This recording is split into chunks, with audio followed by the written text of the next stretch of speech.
Thank you for listening to the opening statement with Joe Shannon. You can find us on the internet at shannonlawgroup.com or telephone our office at 312-578-9501. Have a terrific day.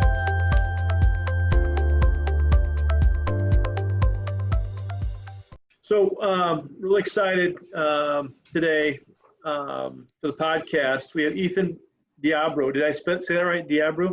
It's DeAbreu.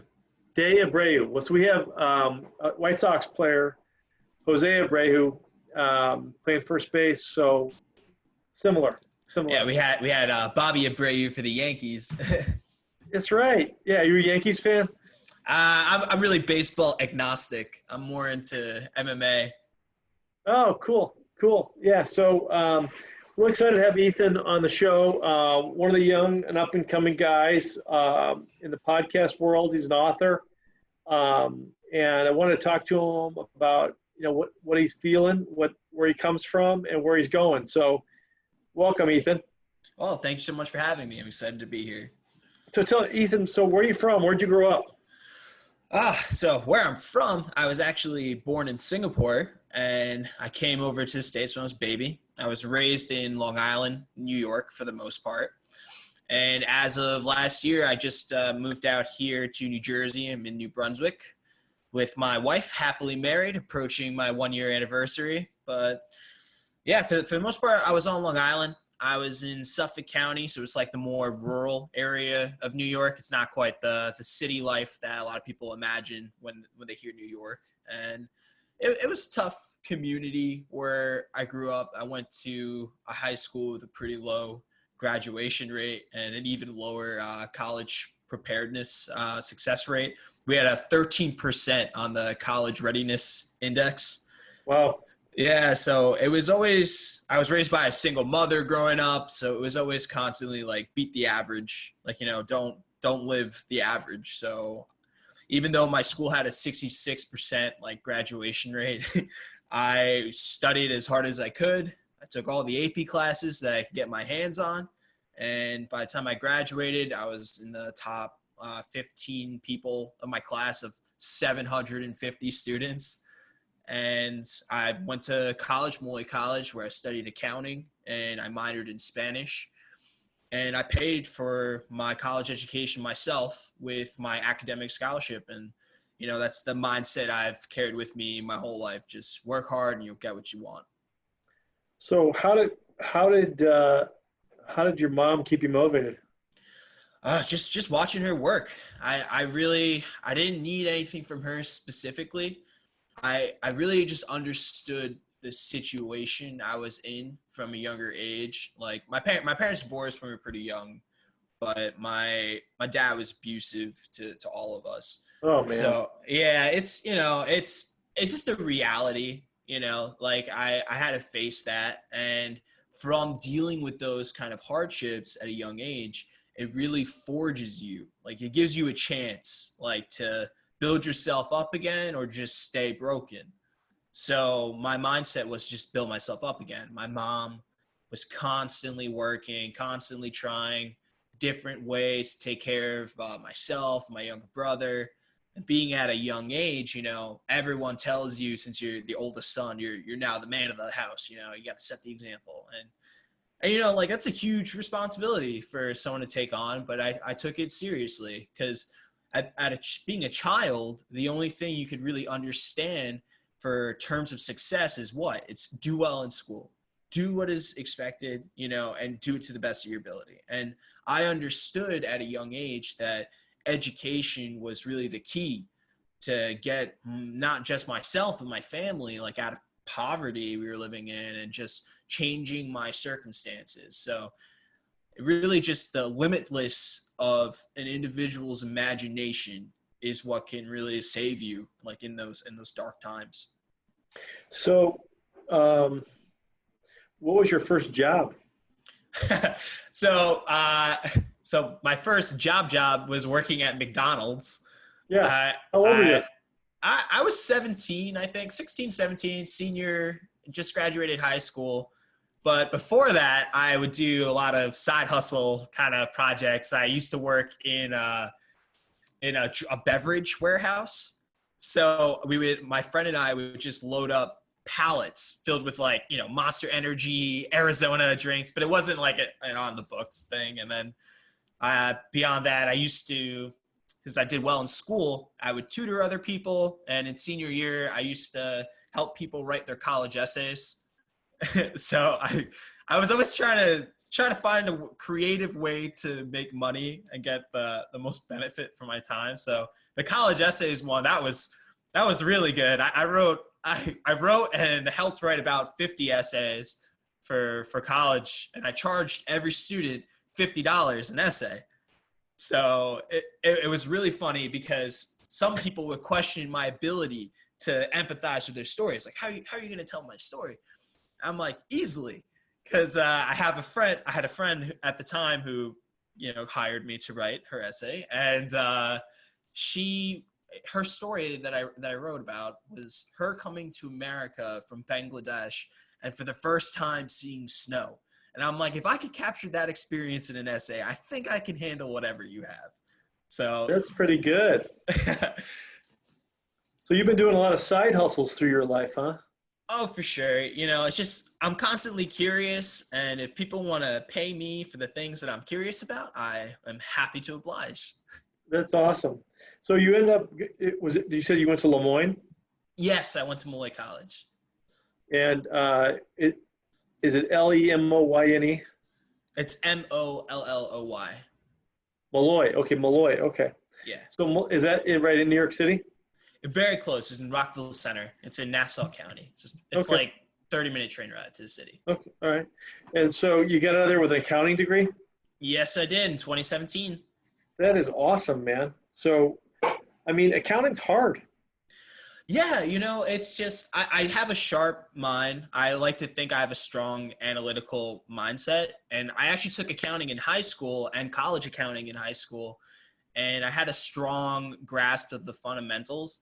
And if you understand the fundamentals, you could pretty much handle all of accounting, because especially transitioning from the educational world of accounting, like the educational skill set versus the workforce skill set.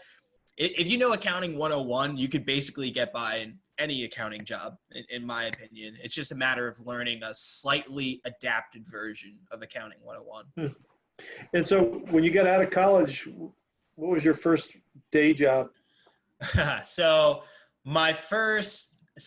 In college, I actually interned at a few places. So first I interned at a tax firm, and that was where it all started. Like 2015 was my first professional accounting job, which from that point on, I never worked another retail job or anything again. So it started at a tax firm, and then I traded up to Canon USA. I worked there for their summer internship program and in Melville, and that was an extraordinary experience. It helped me actually develop my passion for accounting. And then after that, I interned at Estee Lauder for a year. And that's where I got my first audit in FP&A, financial planning and analysis role. And I had a fantastic mentor there, and he really guided me as a young professional and helped me kind of get the skills and communication skills that I needed to really succeed in the workplace. After college, I transitioned into public accounting, which is the typical route for someone that studies accounting in college. And in about a year of working there, I very quickly realized that public accounting was not the right fit for me. And it's not really due to a lack of work ethic. It was just too tedious for me. It was working 80 to 100 hours a week plus commute time, and you're a full-time employee, so you're not getting paid overtime, you're getting paid a salary. So I was basically working 2 full-time jobs but only getting paid for one. And my entrepreneurial mindset just didn't see that as a fair use of time, a fair payment.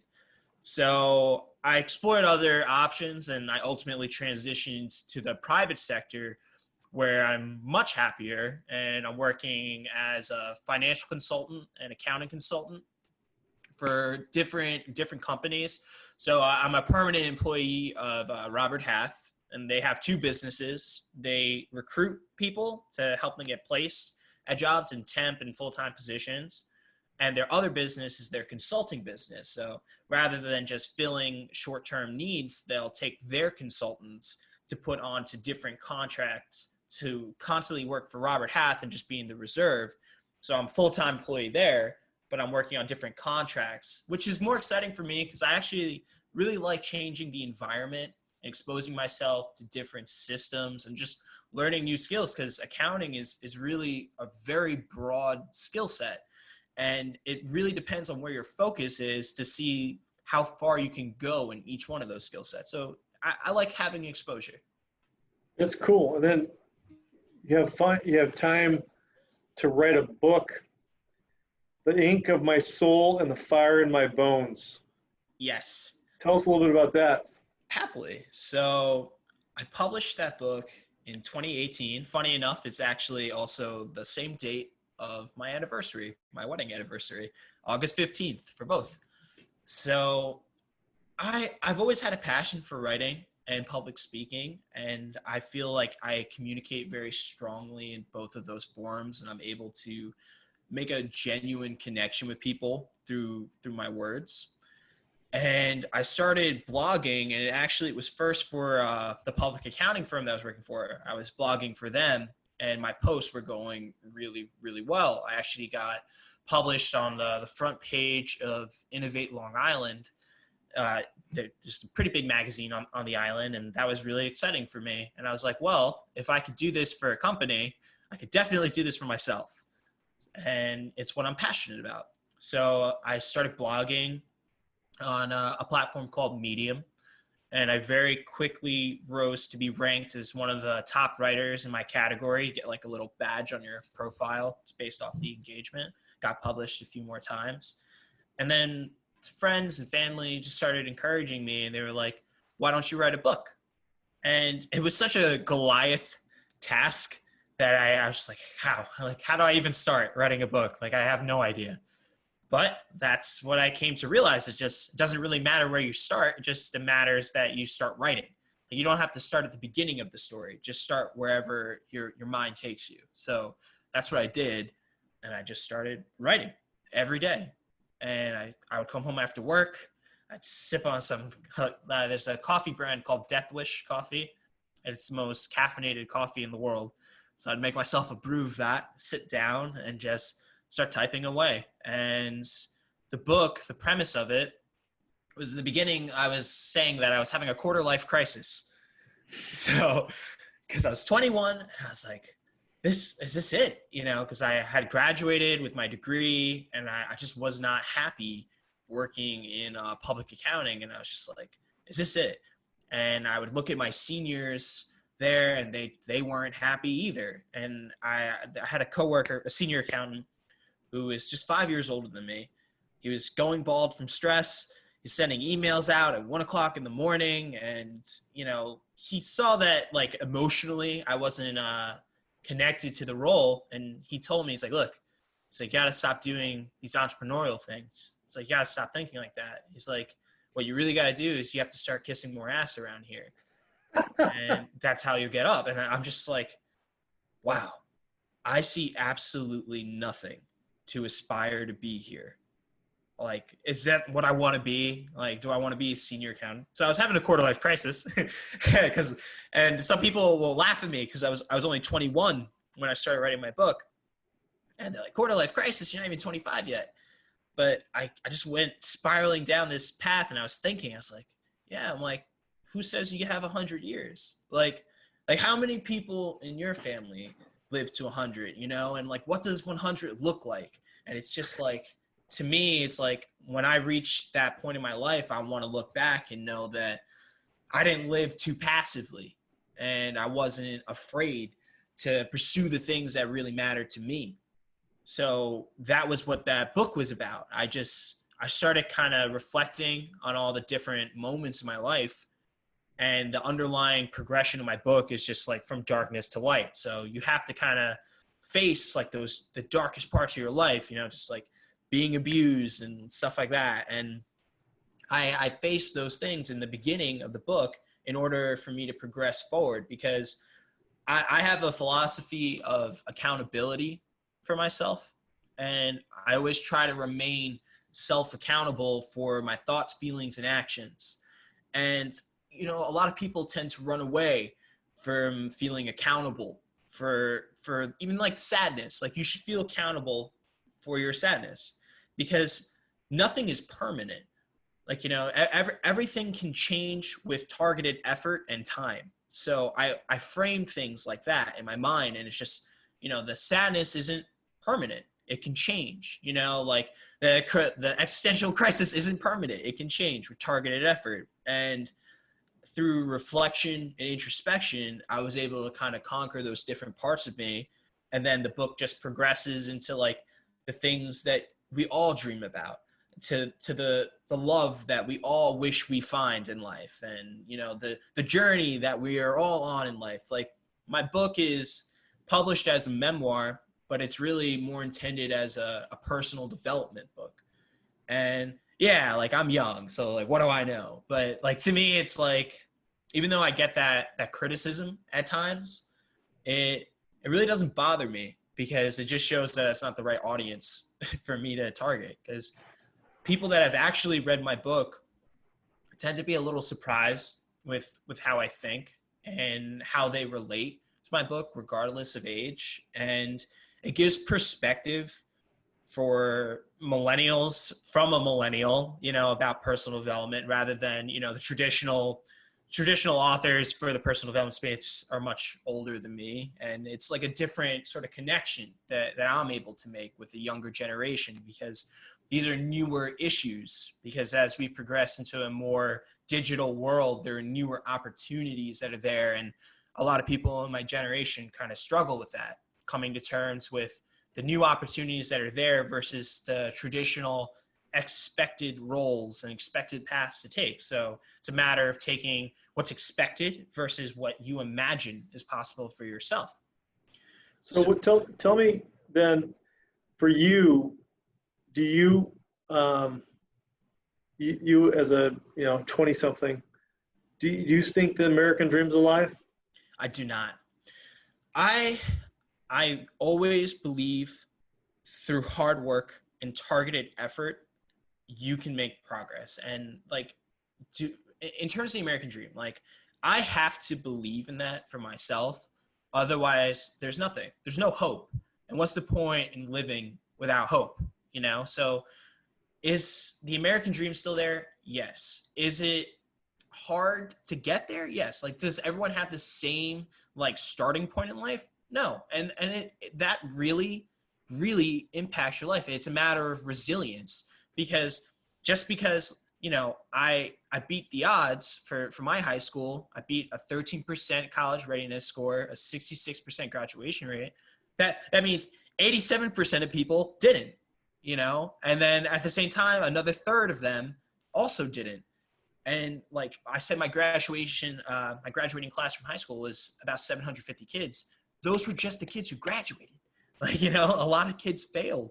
After the summer classes, it was more than 800 people that graduated, and some people still failed.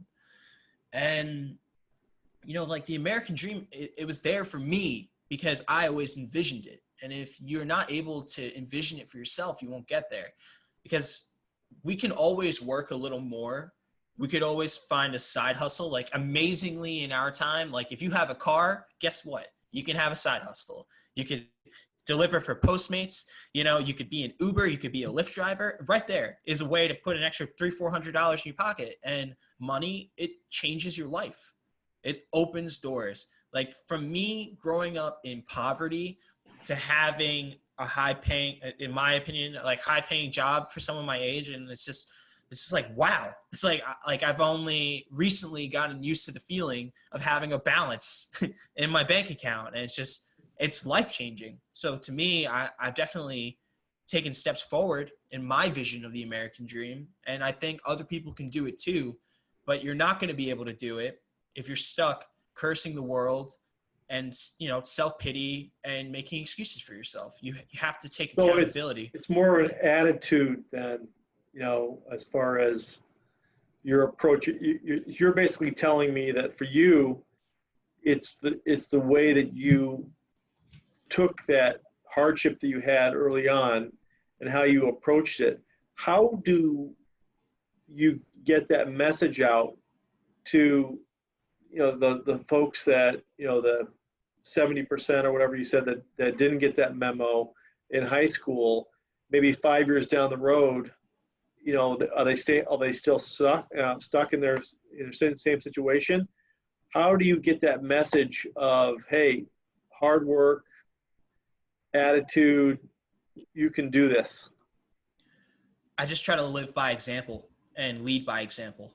And to me, I've never given up on my community, and I always try to give back in different ways when I can. Like, one of the things that I did that I felt it meant a lot to me was I was on the leadership council for the Family and Children's Association, and I served as a mentor to foster children, and I try to set these values for them. I'd say, look, I'm like, it's hard. You have it harder than me. Because that's always the perspective I operate with. It's just that you think you have it hard. People all around the world have it 100 times worse than you. I'm like, it's like our poverty is not the same as poverty in third world countries. It's different. Even our poverty is considered the top 1% of wealth in the world. Right, exactly. And like, in our poverty, most people still have like a roof over their heads. And like, that's just not the case. So everything comes down to perspective. And it's a hard thing to get people to see. It's hard to get people to open their minds to different possibilities. But the reality is that most people have a breaking point. And once you reach that bottom of the bottoms, and there's nothing like not being able to pay the bills to do that, you realize that you either have to give up or you have to change. And I think most people are inclined to changing. And it takes a lot, it's a wake-up call for life. It's just, wow, someone with the exact same background as me is out doing X, and I'm still at home. I can't pay the bills, the lights are off, there's no heat, it's winter, and like, what am I doing wrong? And it comes down to accountability. It's like, you might be doing something wrong. Maybe life didn't deal you a fair hand. That's possible. But you got to play it like it's the hand that you always wanted.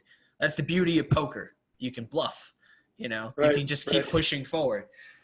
So if you're not able to adopt a mindset of accountability for your life, you're not going to be able to progress. And I do want to teach that. And the way that I teach that is through things that I write and I share, through my book, through my podcast. And I think everyone on their own inside of them has had a dream or a passion or just an idea to do something more with their lives. And my goal is to just spark them to do it. It's like the fire can go out, but it just takes a spark to breathe it back to life, Yeah. So the podcast, the Strength of the Pack podcast, how long have you been doing that? I've been doing that for a few months now. I started it in February. I've had 2 podcasts before that. And one was the morning lift that I did as a freshman in college. So it was a weightlifting podcast. So it was the morning lift. And it was also like the lift, like emotionally, like to your day. The next was E = A squared, and which was like a play on words for Einstein's equation, E=mc². Because my name is Ethan, and my 2 co-hosts were both Andrews, 2 Andrews, so =A². Right. So that was, it was just a lot of fun, that one. That one's just with my friends, and we recorded, talked about fitness, mindset, different backgrounds, like minority mindset, so on. But what I realized is that I really thrive the best on my own. Doing these one-on-one conversations, it's much easier to coordinate one person's schedule versus 4 people's. Right. And when one person's accountable for the success of the project, then it's much easier to focus. So I really just started this one for me because it's something that I had aspired to do from watching other people do it, like Joe Rogan or Tim Ferriss. Who do you want to have on your podcast? So I target people that are entrepreneurial or creative or just have something to say. I have a pretty good people filter, and I understand when people are selling things to me or just selling words, they don't really mean what they're saying. So I really look for authenticity. And I've had some really interesting people on my podcasts. For example, one of my last episodes was with Sahil Makija, and he is like he's pretty famous for keto and the keto diet. Mm-hmm. So he makes Headbangers Kitchen. So he calls it Headbangers Kitchen because he's also part of a metal band called. So he's a metal artist. He's a keto genius, and he's just a cool guy. And he published a book that I started reading last December. I got for Christmas for the keto diet. I loved it. I got so many practical recipes out of it. And on a whim, I reached out and he answered me. And That's awesome. it was so cool. And I had him on my podcast. And then just the other day, I recorded a podcast with a best-selling author who Carlos Gil, and he published The End of Marketing. It was talking about making your brand human in a world full of like AI, like artificial intelligence. So like really connect with people, because that's really what marketing should be about. It's about connecting with people on the human level. They're not interested so much in just what you're selling them. They want a story. So those are the kind of people that I really look for. And sometimes I just have friends on because it's fun, like to have a conversation. I really try to emulate a balance between like the Joe Rogan podcast and the Tim Ferriss podcast, because Joe Rogan's podcast tends to be more long form, but it's conversational, it's friendly, and it's funny. It's nice and pleasant to listen to. It revs up your day a little. Whereas Right. Tim Ferriss's podcast is more shoot and point, like point and shoot. It's just I'm asking a very detailed question, but you can very clearly see the structure of Tim Ferriss's podcast. So I want to hit those deeper analytical levels, but also make sure that I hit the human levels, like just that connection. So I'm not just interviewing you; I'm having a conversation with you. Yeah. What role does your mom have in your life right now? Well, it's kind of hard to say. She's just my mom. Like she just moved to North Carolina after I got married. She's settled in her home. I call my mom a few times a week, and we just chat. Like my mom and I, she always says like the best part about having kids is watching them get older. So once they're like at like people my age, you're able to have like a friendship with your kids, and that's what I have with my mom. We both love reading.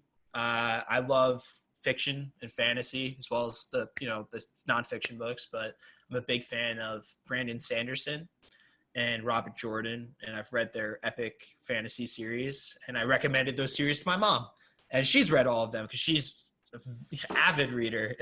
She has voracious appetite, and she just rips through books, and we talk about those things and we get excited for like the same things to come out, and we both love food, and she's been sharing her recipes with me. Like my mom comes from a pretty diverse background. Like she was born and raised in Singapore, and Singapore is a real melting pot for food.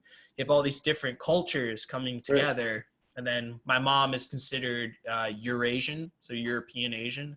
So in growing up, the dinners in my house would range from Irish stew to sweet and sour pork, and she was an amazing cook, and that's really where our relationship is today. I just talk to her. We have a friendship. That is so cool. Yeah, I had that kind of relationship with my mom too. I was number 9 of 10 kids. Wow. And my mom was really tired by the time I came around, and so she had a chronic fatigue syndrome, and so she was always a little tired or whatever. But she was funny as hell. Yeah. We'd sit around and I'd talk to her, and same type of thing. It was like very conversational, more of a friendship as we got older, and yeah, that's really a cool relationship. But and I like your podcasting. So are we thinking that one thing that I have watched over the last 15, 20 years is to see like Elon Musk guy. Yeah. And, coming from, he's from South Africa, I think, isn't he? He is. Okay. So he comes here, obviously unbelievably bright. Mm-hmm. And he basically imagines rockets going to space stations, electric cars, tunnels underneath cities, Mm-hmm. huge battery plants, all these types of things, and then he just freaking does it. That's the America that, to me, is amazing. Yeah.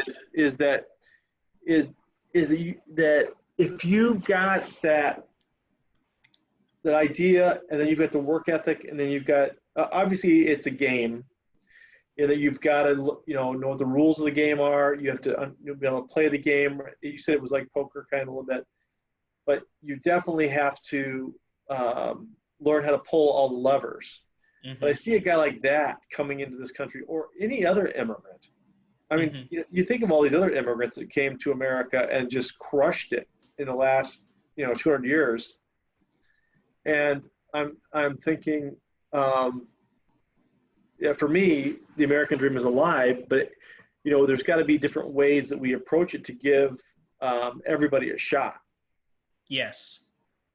And so and that's one of the things that when I do podcasts, I talk to people that are entrepreneurs or getting started like you are, and how they got to where they got to, and it's hard to explain. And for me, I'm like I said, number 9 of 10 kids. I think my dad made like 18 grand a year, and my mom stayed at home. I have no idea how they did it, but all of us became somewhat professionals, and have some of us became entrepreneurs. I mean, I've got a couple different businesses, and but I just don't get limited by the imagination, and that's the key. And so for you, what's the next step? I mean, do you have any like 5-year plans in your mind and what you want to do?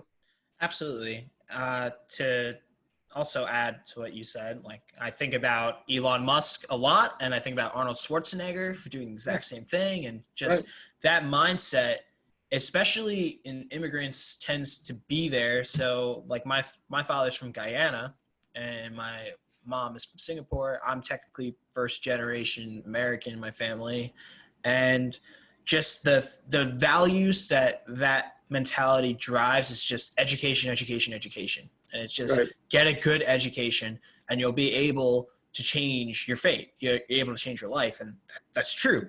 And education can be like hard education, like, college, or soft skills, like just learning an effective skill that you can leverage like on the day-to-day, like the entrepreneurial mindset, just having a solid work ethic. Like that's a skill. Like having a good work ethic, the ability to just grind out 80 hours of work driving Uber, like you can make a substantial living doing that. Right. But to go back to your question, the next 5 years for myself, I have a ton of goals. My wife and I are both extremely ambitious people that are creative and have a strong vision of success for our own futures. And I couldn't have taken a partner on who didn't share those values with me. My wife and I, we have an emotional partnership, but we also have a business strategic partnership to go forward, because that's what marriage is to me. It's partnership in all things. And whenever I start something new, I always discuss it with her, and we're able to work together. Like we may be forming a podcast together soon, and just, cutting down our energy expenditure and just work together on one targeted project in order to go forward. That's something we both tend to struggle with. We're both just so strongly independent. We often just tend to go running off in our own directions, whereas we can work so much more efficiently by working together. And it's something we're working on. We're getting better, and we're getting better with sharing.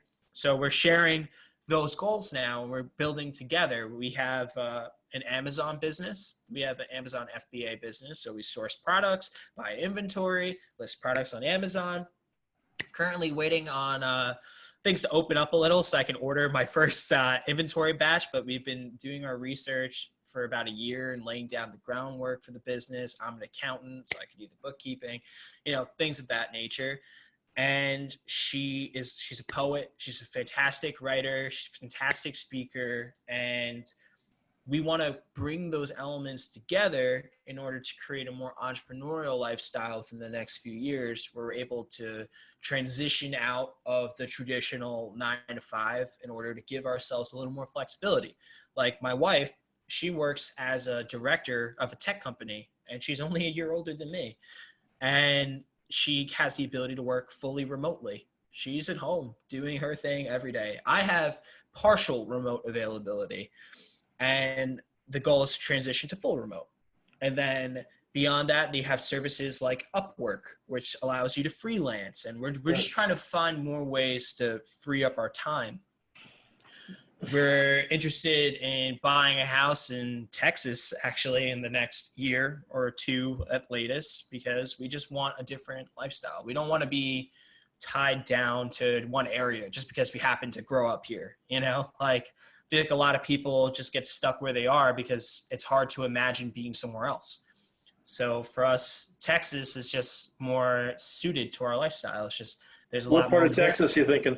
We're looking at Fort Worth and Arlington. It's the coffee center of the world. Six Flags is 10 miles away, just like it is in New Jersey here. And they have beer gardens, a lot of exciting things to do. The houses are beautiful.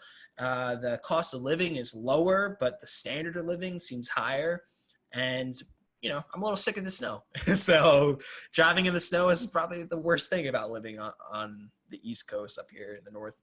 And we just want to transition to a different lifestyle. It makes us happy. That's the ROI we're constantly chasing, the return on investment. It's just, what is the thing that is going to bring us the greatest sense of fulfillment and joy? So in the next 5 years, it's just really boils down to growing our business to a level where we're able to sustain ourselves on it, buying the house that we want, traveling, seeing more of the world, exploring, just doing more of our creative projects like podcasting, writing more books, her publishing her first book, which she's working on for her poetry, and just living, like I'm constantly amazed just by the limitless of life. You can go in whatever direction you can imagine. You just can't stop. You can't give up on your imagination. The creativity has to burn on. Have you driven the country? Driven the country? I've driven the East Coast, but that's about it.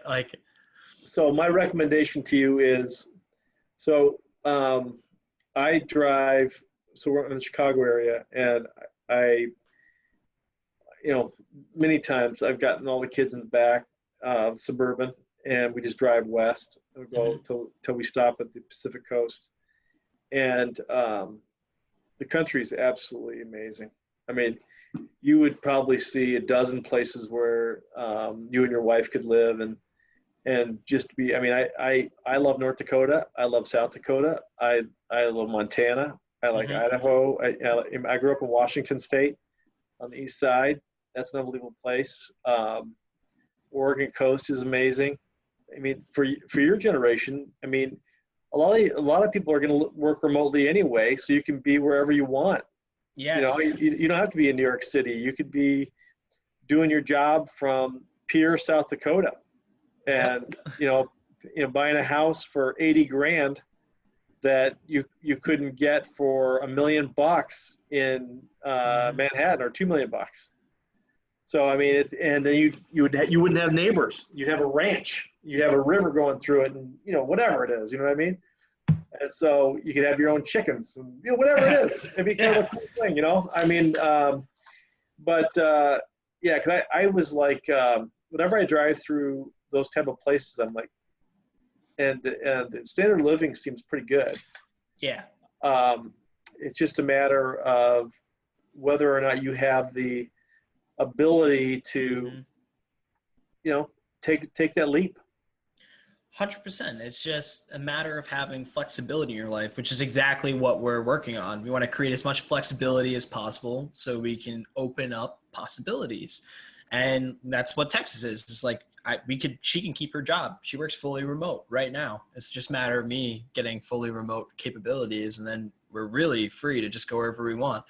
Like I've driven us down to North Carolina, and she's just working on her laptop in the car, connected to the Bluetooth, and and she's just able to do her job while I drive. And it's just, wow, it just gives us so much more freedom to just live our lives on our terms and be where we want to be.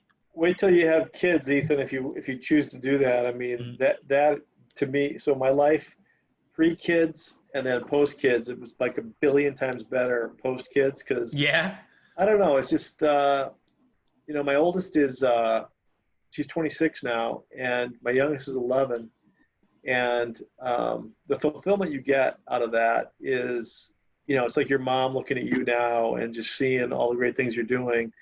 You wake up, and if they call you and you talk to them, it's just a cool thing. It's just something else. Yeah, kids aren't quite on the radar for us yet, but I empathize with what you're saying. Like, I definitely, like, we can imagine it, and we can imagine the fulfillment for it. But I always tell her, I'm like, we have to make sure we make time for us first, and just, succeed, like, and reach our ambitions. Otherwise, we'll regret it. Yeah, one of my regrets is, so I got married right after my wife graduated from law school, and I graduated from law school 2 years earlier, and my wife was saying, we should have kids right away. And I was like, you know what? I want to make sure that we can pay for all the stuff. I don't want that stress or whatever. And so we waited, and we had our daughter like about 3.5, 4 years later. And so now the old guy in me, 57-year-old guy in me now regrets it, because I would have 10 kids now if I listened to my wife. And that the right move was listen to my wife, because like I said, I'm one of 10, and I'm so tight with my siblings, and we've helped each other through everything that's gone on in our lives, and having that support group is just so cool. And I mean, the whole, this was like back in the 50s and 60s and all that stuff, when people had big families.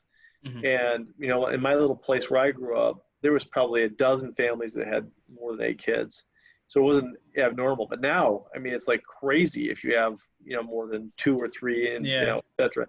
But it was a totally different world. It's a totally different mindset. But it's so nice to have that, and I wish I would have listened to her. But as long as you're on the same wavelength with your wife, that's cool. Yeah, we definitely are. Honestly, she's more opposed to it than me. so that's cool. Yeah, like she's really cool, but you're definitely right. The wife tends to be right. Absolutely. She's always more spontaneous than me, and she's more likely to do something big. So I've gotten past the point of questioning her and what she's doing. I just say, how do we make it happen? So it's like, you think it's possible? I hear you. Let's see. How do we make it happen? The cool thing about your career, I think, is that you have the accounting background. And to me, probably the most effective people in a business, they understand the numbers, and they understand the whole accounting side of it, and the analyst side of you can analyze whether you're going to make money in the long run. And you can have a dream. A lot of people want to chase their passions, etc. And I'm kind of like, yeah, do that. But I can't remember the book I read. I can't remember the guy's name. It'll probably come to me. But I read a lot of books, and one of them, this guy was basically saying the practicalities of getting your job and doing your job. But you got to make sure, in my book, that the company or whoever is your client needs you more than you need them. And the accounting is key. I mean, so I admire people that chase their passions, etc. But there's got to be a market for it. Absolutely. Like, it always boils down to, like, is it realistic? Like, can you realistically achieve this if you put the hours in it? Like, I invest like frequently in different derivatives. Like, there's traditional, like, just stock investing or options investing. And the goal of investment is to get a return on your investment.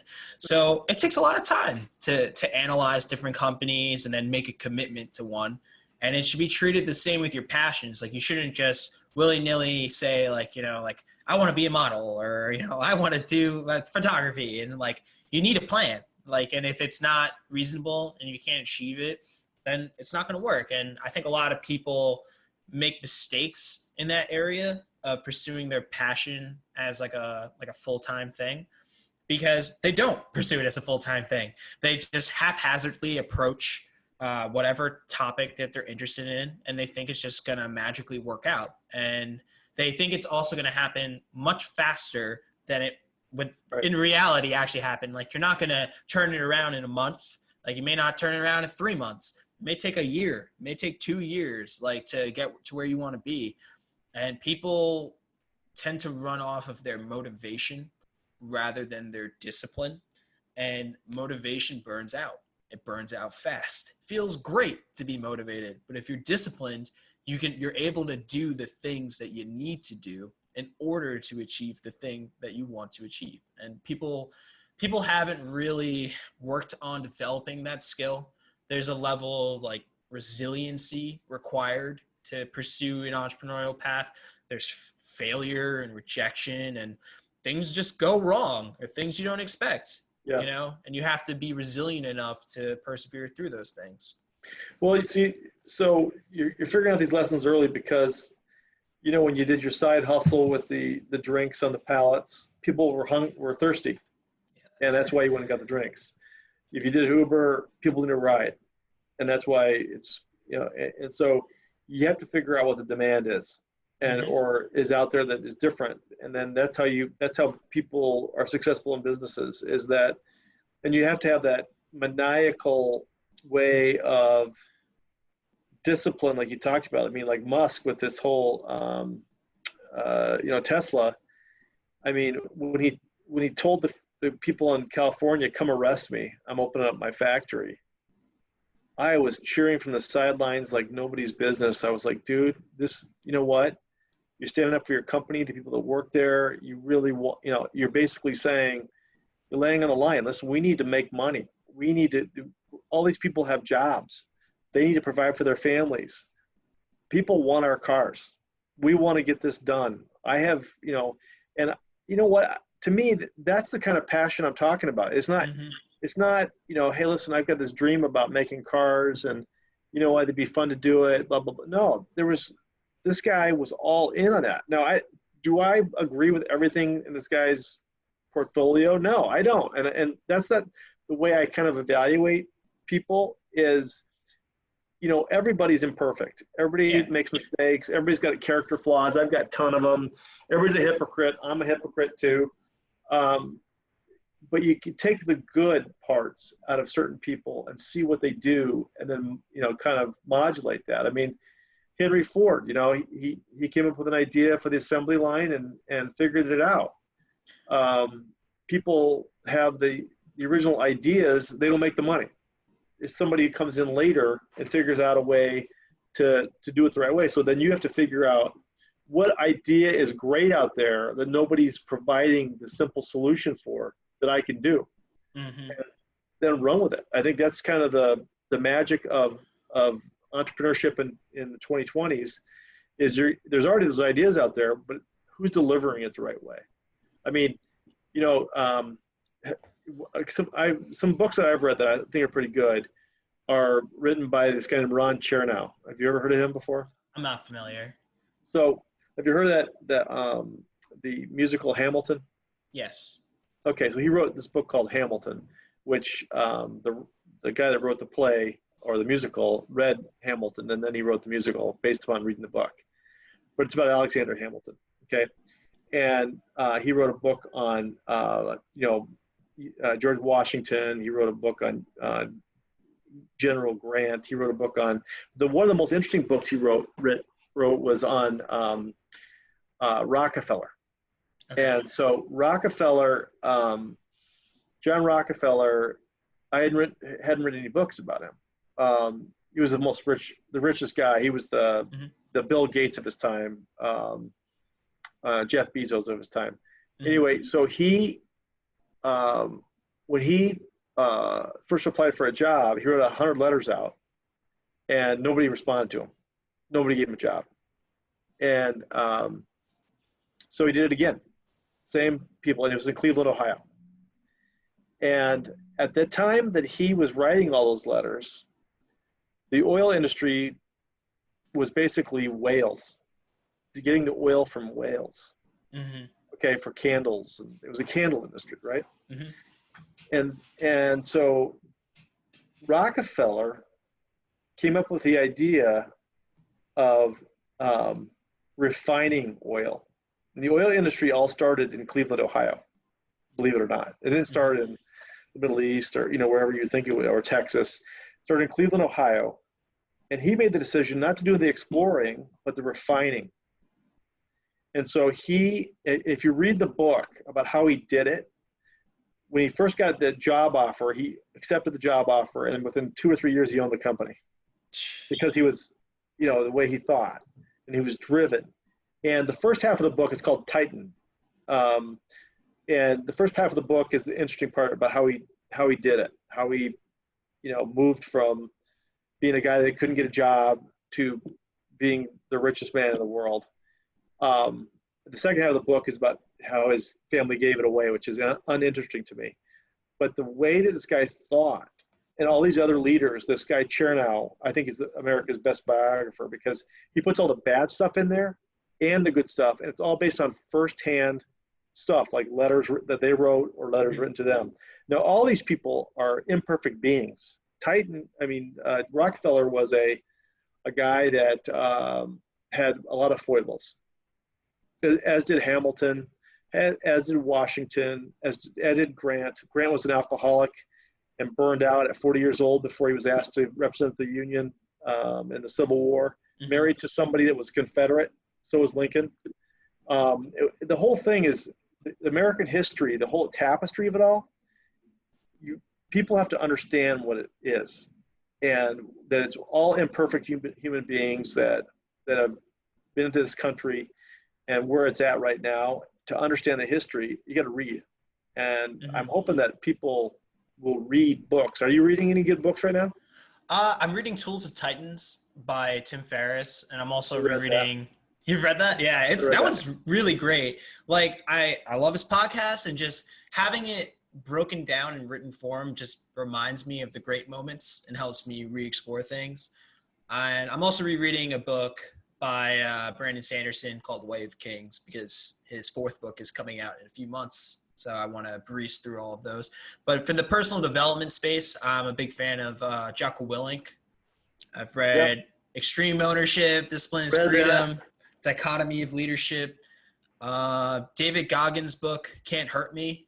Yeah, that one's fantastic. That was a great book. I really related to his story, and it just like a lot of my friends who have heard him on podcasts, like who know me well, they're like, he reminds me so much of you. Like I actually laughed because he said he had very similar points that I made in my book. Like one of the things that he said that really like stood out to me was that he realized at a young age that life is suffering. Like he read the quote like from the Buddha, because that's like the first tenet of Buddhism is just life is suffering.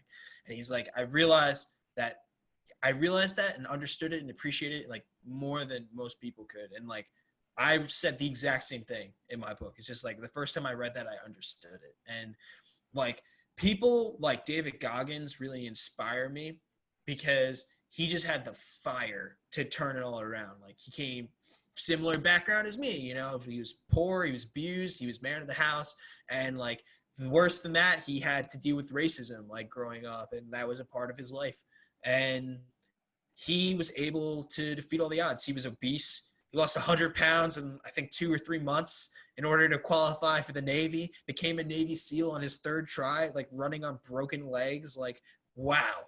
You want to talk about mentality? Like David Goggins. And I'm a big fan of Asian philosophy, particularly Japanese philosophy. Like I've read Hagakure. Have you read that? No, I've read that. That one is actually very interesting. So like I enjoy history, and I enjoy like warriors in history and learning about different like warrior codes. So like the samurai had Bushido, and then, the knights of Europe, they had chivalry, and, like the precepts of, the precepts of chivalry. And for Hagakure, it was written by an actual samurai in the 1600s who became a monk later in life. And then the texts, like, it was never intended for publication, but were recovered. And it covered like the principles of being a samurai and like what it really meant. And like one of the most famous quotes in all time is like really dissected. It was just, like the way of the samurai is found in death. And what they mean by that is that through the death of the ego, you can serve. Because the samurai wasn't like just this warrior. He was a servant to a master. His duty was to serve his master's like objectives, his goals, his will, and to do so with a commitment to death, like to be prepared to commit seppuku, like for failing, because failure was like the greatest dishonor. So like the way that I adopt and adapt that to my own life is just that you need to have a commitment and a conviction to your goals and your ambitions in like the same way as a samurai. It's just you have to embrace like death. Like you have to realize that if you do not serve this goal and you don't serve this master like to its fullest, like you will die. Like it's like seppuku of the soul. Like you're not going to be able to achieve your goals without the proper conviction to those goals. Sounds like you're a pretty motivated dude, man. No, like I definitely am. And I'm also just very disciplined. Like I am a trained optimist. I wasn't always just optimistic for myself, but to be optimistic but to see the better options that are available to me by learning new skill sets. Because just because you're not in school anymore doesn't mean the learning stops. Like you have to keep exploring new things, seeing new ways to get better. Once you stop learning, you're starting to die. So keep reading the books, buddy.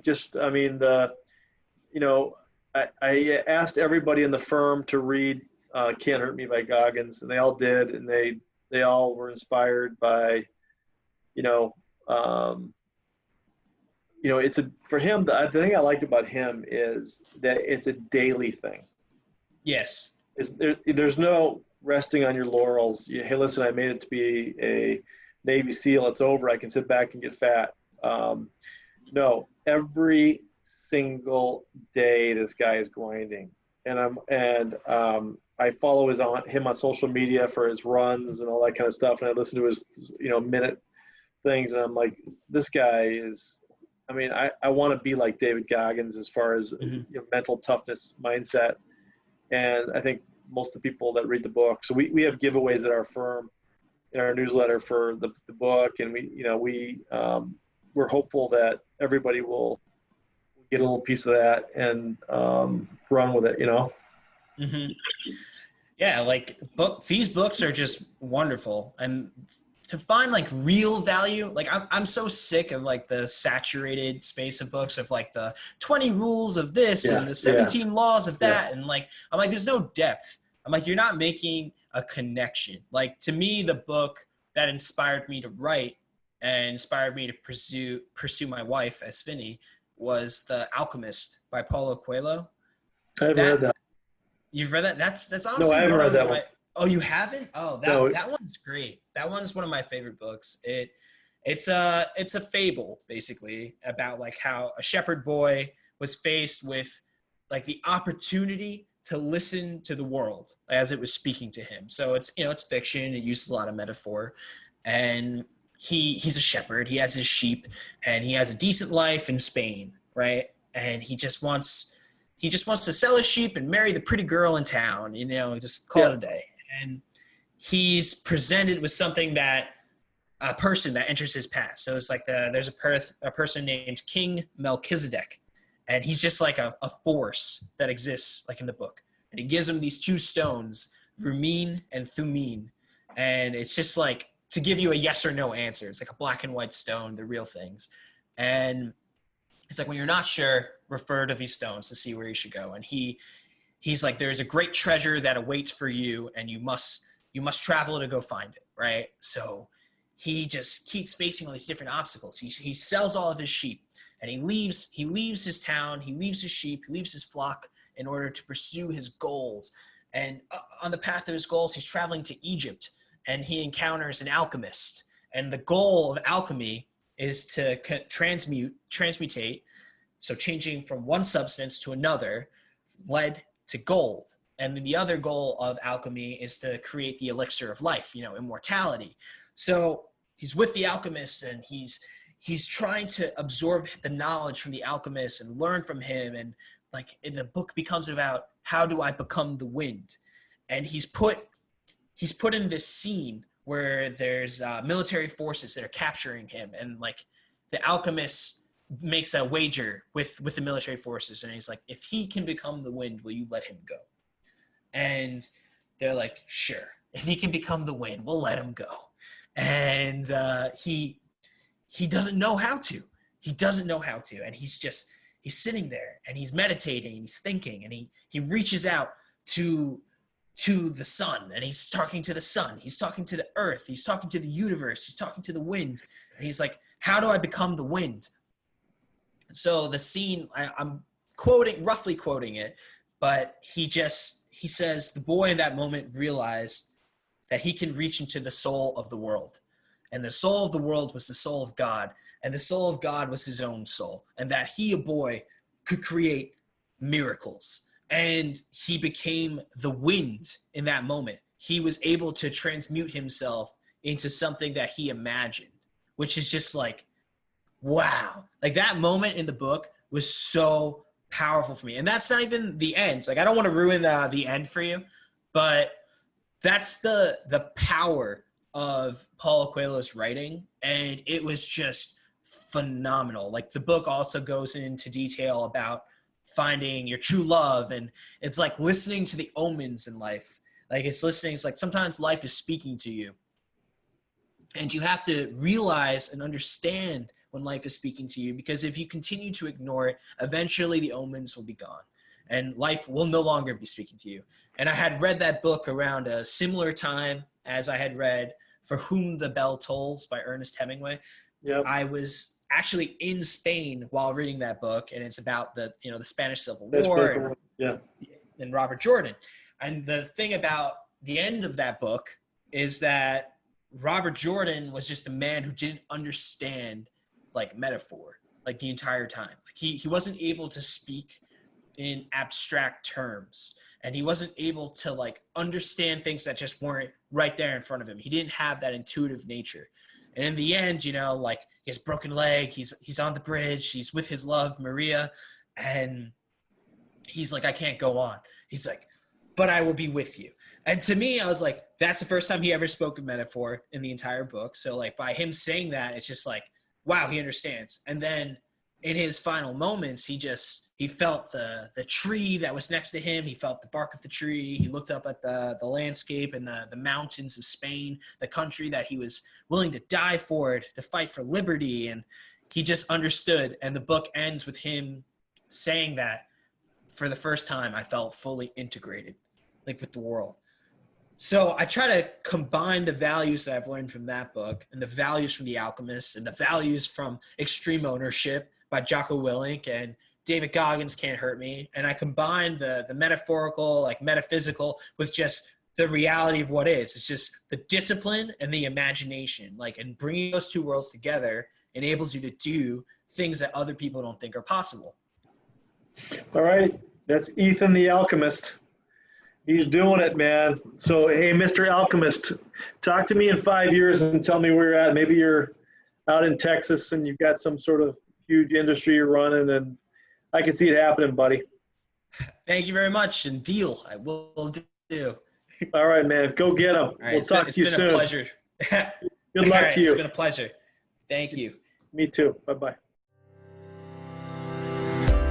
Hi, this is Joe Shannon. I'm a lawyer, a husband, a father of 6 kids, and I also host a podcast called Opening Statement with Joe Shannon. Please consider listening to our podcast on YouTube, Spotify, and Apple, and any other folks that host podcasts. Just Google Joe Shannon and podcast and you'll find it. I hope you enjoyed the show.